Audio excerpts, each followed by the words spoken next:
Berbeda dengan Hari Raya Galungan yang dilaksanakan dari subuh hingga tengah malam, perayaan Kuningan dilaksanakan sebelum pukul 12 siang atau tengah tepat. Berkembang mitos di masyarakat jika mebanten dan sembahyang setelah pukul 12 siang, batara yang turun adalah batara peceng dan cicing berung. Ide Pandita Empu Jaya Acaryananda dari Griya Mumbul Sari Serongga Gianyar mengatakan bahwa Kuningan merupakan simbol kemakmuran, sehingga untuk memperoleh kemakmuran harus diwujudkan dengan kesejahteraan dan kenyamanan.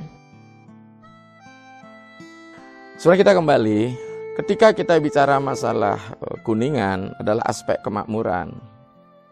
Coba deh, kalau kita zaman dulu, zaman saya, ya,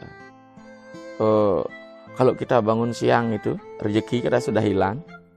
Karena orang ayam aja pagi-pagi bangun berkokok kemudian mencari makan, masa kita dikalahkan oleh ayam?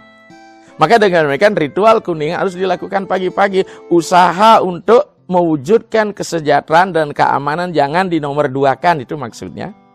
Lakukanlah secara dini. Ya, memang dalam teh itu memang lucu banget. Yen bajag surya, sengkau, mara kuning, dewa berung bang Banten. Ini kan lucu kok dewa berung. Memangnya kapan dewanya luka kan gitu sehingga jadi dewa berung kan, gitulah pertanyaan kita. Ya, jadi berung itu berarti ternodalah kesejahteraan itu kalau kita sudah siang hari, karena orang sudah secara berlomba-lomba untuk membangun kesejahteraan dari pagi-pagi. Coba kita lihat pasar misalnya Kumbasari dan sebagainya. Selalu pasar itu dibuka, tidak pernah pasar dibuka matahari setelah terbit. Pasti pasar, karena begini dasarnya. Ya, ini sebuah analog sosial bagaimana kita mengupayakan diri kita dalam rangka membangun kesejahteraan. Karena apa? Rezeki akan hilang. Nah, jadi demikian makna realitasnya kita. Jika dilihat dari waktu, maka waktu dibagi menjadi 3, yaitu Satwika Kala, Rajasika Kala, dan Tamasika Kala. Satwika Kala ketika matahari baru terbit hingga pukul 10 pagi. Disebut Rajasika Kala ketika dari pukul 10 pagi sampai sore hari.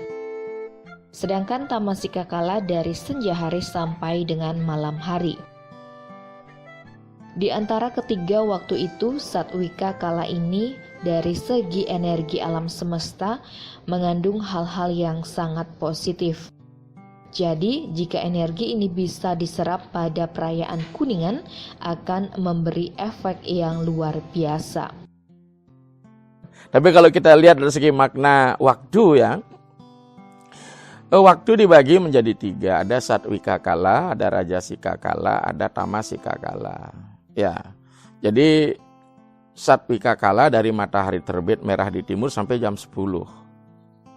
Dari jam 10 ya sampai sore hari itu Rajasika Kala. Kalau sudah sandikala ya, senja hari masuk ke gelap, itu sudah Tamasika Kala. Jadi Satwika Kala ini dari segi energi alam semesta mengandung hal-hal yang bersifat positif. Ya. Disitulah kalau boleh kemurnian pure energi, jadi energi murni yang ada di alam semesta. Kalau ini kita bisa serap melalui ritual pada Kuningan, luar biasa.